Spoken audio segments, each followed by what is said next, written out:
I just had my last day of school today, and I'm celebrating it by myself in my shower.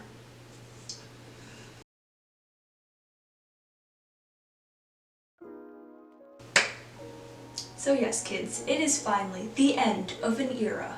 My entire school career is now complete, and I am making a video about it at 1 a.m. in my basement, in a shower, while my entire family is asleep. Welcome to Shower Thoughts. It is a surreal experience to say that my entire high school life career is over, considering that I went to the same school for 12 whole years. That is a dozen years. That is over a decade. That is much too long a time to spend in one school, but here I am. I'm gonna take off this party hat because it hurts, and my conversation that is about to occur is not as festive as the hat suggests. So, as it is painfully evident that I never got to have the summation high school day, the last day of school, like all the other kids before me did. There was no celebratory high fives and hugs and goodbyes and tearful thank yous to teachers. No. My last day of school was a Zoom meeting with all my English teachers at 8:30 in the morning while everybody was extremely tired, and nobody said anything. So yeah, that is how my entire school career has finished. I can't say that it's not disappointing. I can't say it doesn't suck, because it does. You know, it's definitely really difficult because I've waited my entire life, which is 17 years on this earth, for this very moment, and to have it be like not great and like, you know, end on a Zoom meeting really sucks. Like the past few years I've gone through a really rigorous program, IB to be exact, and my life was so stressful and such a hell because like I never slept, and it was going to be so exciting to finally be freed from that, and like, you know, this whole pandemic has really stripped that away from me. And like saying it out loud, it sounds so like superficial and conceited to be like, hey, you know, this pandemic is so bad and like people are living it out, you know, on the front lines, and here I am complaining about the fact that, you know, I don't have a graduation or something. I think like our culture breeds this, you know, mentality that we tend to, you know, lessen our own suffering because, you know, there are other people who are, you know, going through it and worse than you are. But, you know, the truth is we're all living in the same pandemic. You know, I'm not living a different coronavirus than you.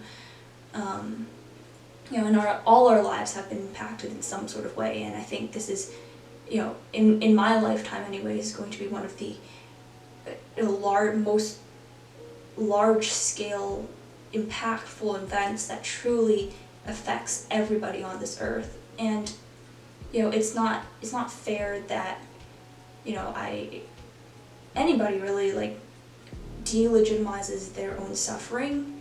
And honestly, I think that really makes this experience so much worse, is that like a lot of us don't tend to really take our own experience seriously because we're thinking, you know, oh yeah, there are a lot of people who have lost their jobs and I haven't lost my job, or there are a lot of people who can't support their families right now, and you know, that's terrible. Like I'm not saying that that's not, but I think, you know, this is a time when we all need to understand that we are all suffering in some way, or all our lives are being impacted in some way, and it's not necessarily a matter of who has it worse, but it's really about just being able to accept the fact that, you know, a lot of us are going through it, and a lot of us have a lot of these negative impacts in our lives, and to allow ourselves to be sad about it, you know, to allow ourselves to, you know, be sad that we don't have a graduation, because, you know, that is a big moment in our lives, and I'm so fortunate to be able to have that moment in my life, and, you know, to have it taken away is very sad, and I should be allowed to be sad about that.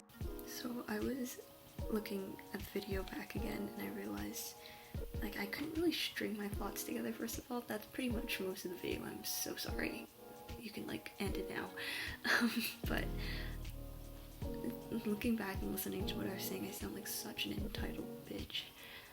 But I guess what I'm really trying to say is like I tend to lessen or delegitimize my feelings of sorrow, you know, because other people are somehow, you know, going through it worse. But I think it's really me coming to grips with like my sadness exists, and just because there are other people who are living it worse doesn't make my own feelings any less real, and being able to cope with that, if that makes sense. Anyways, back to the video. So I think that is something I'm trying to like learn in this whole pandemic experience, is to really allow myself to fully embrace that I am also affected, because it's really easy for me to, you know, distance myself from everybody else and be like, oh yeah, you know, nobody else is experiencing it, it's just me because I'm this conceited asshole. But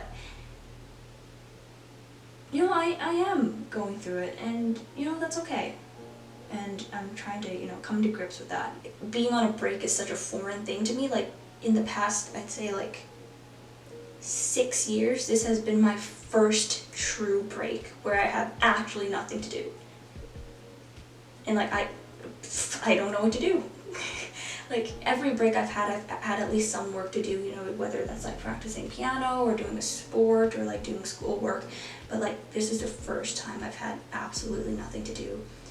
And you know, it's a really big struggle for me actually, because like I feel like I need to be productive and I feel like I need to constantly do stuff, and it's a really strange experience for me right now. So I think I'm also trying to like learn during this time like how to truly relax and be like, you know what, I actually have nothing to do. I'm going to take this opportunity to like, you know, sort my life out, or you know, really not do anything, or binge watch Netflix without feeling guilty. It's been really easy to slip into a lot of anxiety and like depression and, you know, and just like overall panic mode, because I'm like, oh my god, my future, what am I going to do with that? I want to do this, but I also want to do this. And but like, you know, I tend to stress myself out so easily and so quickly over things that are like not even happening yet.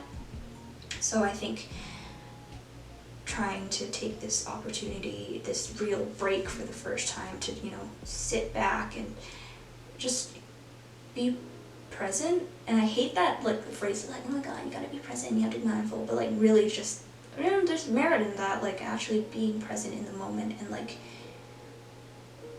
you know, living a life that's just kind of like for the moment a little bit boring, but like embracing that boredom and allowing myself to, you know, relax. Because I haven't relaxed in so many years. Yeah, just being able to see a silver lining in this pandemic. So having said that about like relaxing and things like that, I think we also live in another culture that's like very, like you see all over Instagram, people are like, oh my god, you know, take this quarantine and by its horns and really, you know, grapple with it, you know, take this time to be as productive as you possibly can, you know, work out, get a six-pack, you know, learn a new skill, get a new job, do this, and, you know, figure out your entire life, because you'll never get an opportunity like this in your entire life. You literally have all this time to do whatever you want.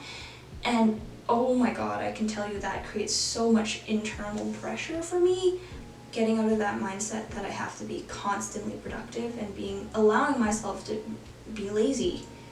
And again, like I said before, relax and not doing anything. I think that's going to be really important to, you know, getting through this period of time.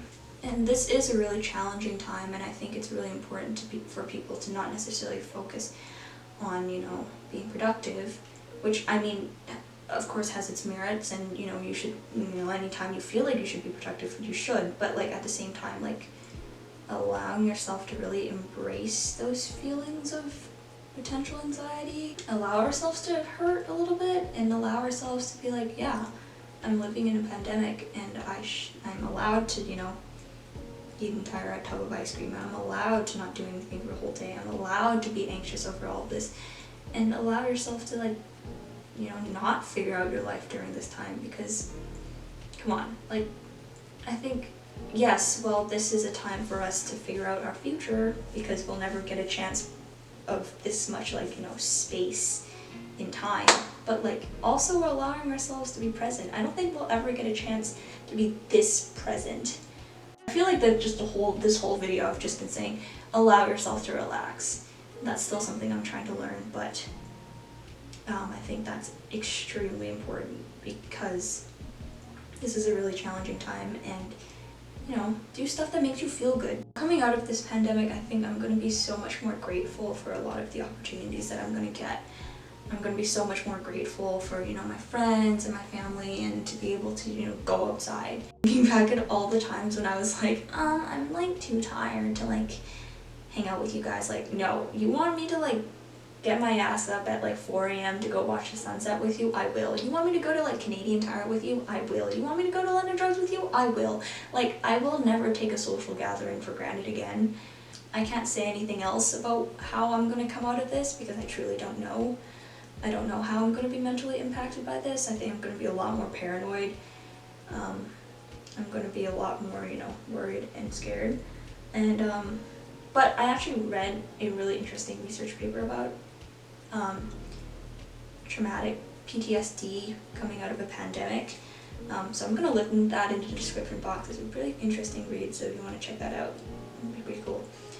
I think the most important thing right now, especially in isolation, is to check in with your friends, check in with your family, even if it's like a Snapchat or a text or a call or FaceTime.